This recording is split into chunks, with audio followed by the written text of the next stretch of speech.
ECU? No.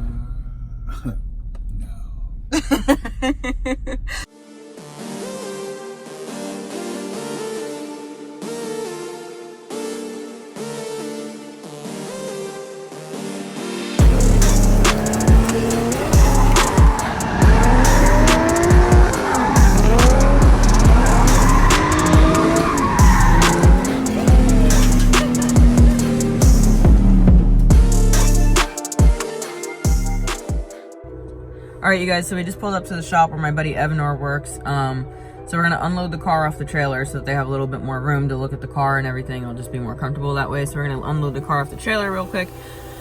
And then they're going to take a look at it. No blown head gaskets. No blown head gaskets.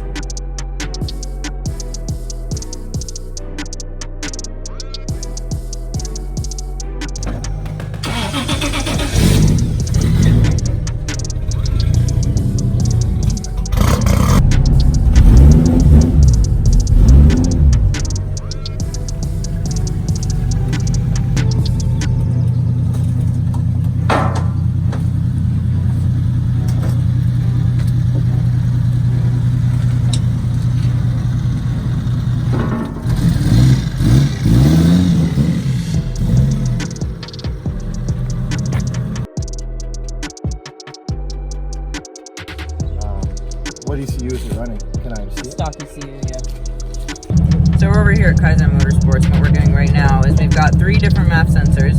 So we're plugging each one in to see how the car reacts. The broken MAF sensor that was my original MAF sensor with the corrosion on it is actually working the best with the throttle and how the throttle response is. And there's no lag, there's no delay whatsoever. The new MAF that I bought that's for an LS400 is working fine, even though yesterday it wasn't working fine.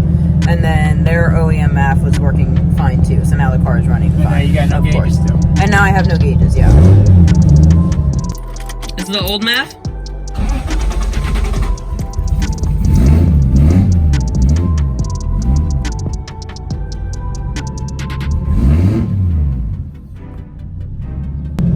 So, Jose adjusted my throttle position sensor, and now the car is running better.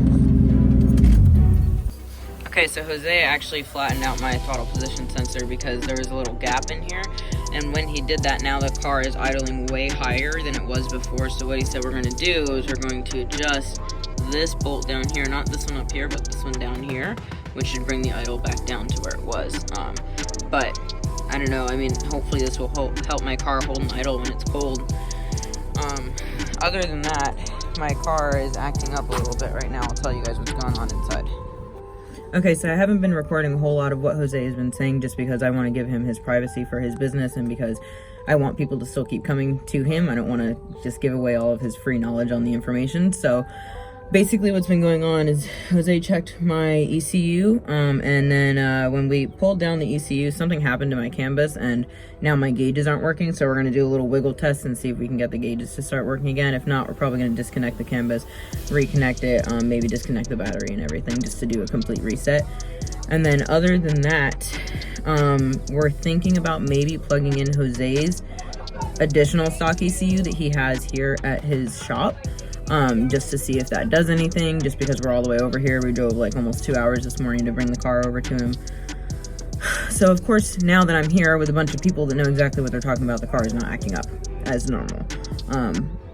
So yeah, it's been a little bit of an adventure. It's been a little bit of a journey, but everybody saw my videos yesterday, so everybody knows what was going on, and I don't sound completely crazy and out of my mind, which is good, but the car is fine right now. I'm just gonna keep talking to Jose and see what his suggestions are for my car. Thankfully, it's running better now. God, I hate this car. All right, let's try it. Ta-da! Oh, you did it. Yeah, we had a blown fuse in the electrical parts department. So that's why my gauges stopped working. It just happened to be when you pulled my ECU down. Hey, hop on in there. So now that we found the short, that means what? Potentially there is a wire, power wire, that's bare underneath the car that's shorted out. So.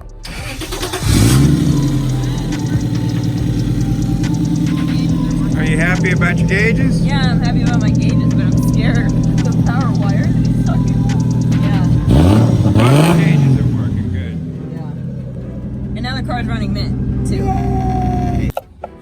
So we're pulling the spark plug because you guys probably remembered that last night we pulled the spark plug and there was some water on it. So they're just going to check this over for me one more time because I haven't checked it since we put it back in.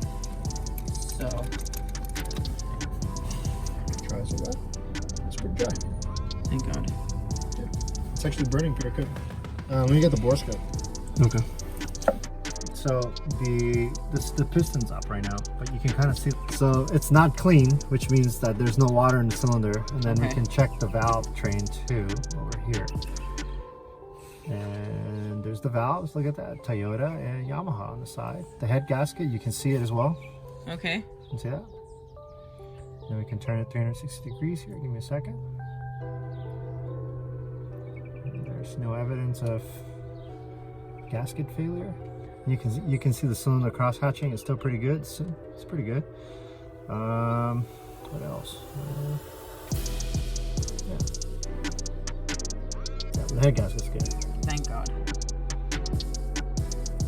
If the cylinder was down further, we can see more of the cross hatching. But here at the top, it looks pretty decent. So there you go. Yay. All right, so we got the Z loaded back up on the trailer. We're gonna head out of here before we hit a bunch of traffic. So I'm gonna give you guys an update when we get on the road. Watch this. Ooh. Amazing. Okay, so I apologize that I kind of stopped updating you guys towards the end of the day. I wanted to give Jose his privacy because he has a lot of information. He's very knowledgeable, and I didn't want to be giving away all of his information for free on the internet. But basically, he came up with two different solutions for me.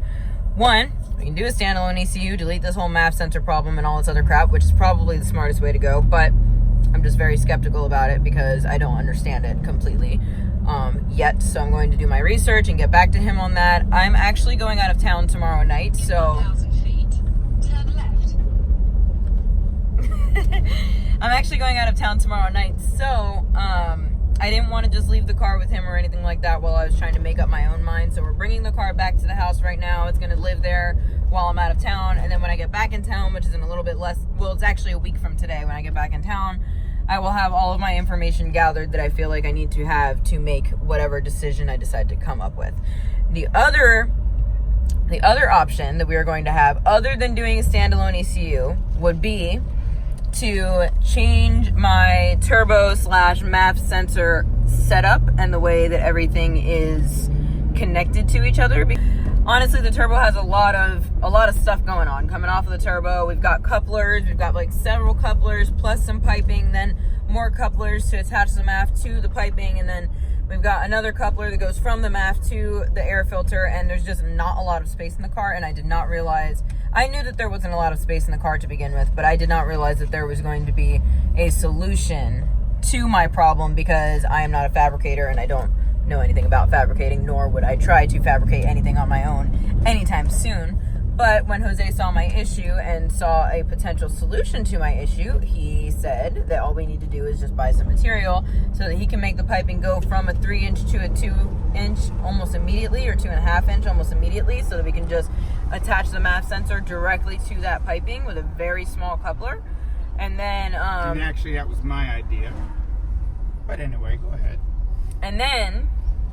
And then we can just attach the air filter to that, which will allow us to have a bigger air filter, a better air filter than the one that we have right now. The one that I have, I knew it was crap to begin with because it's very small and it blocks some of the air from the inside hole, but that's besides the point. So make sure to like, subscribe, comment, follow me on Instagram if you haven't already, and ring the notification bell so you don't miss any of my new videos coming out.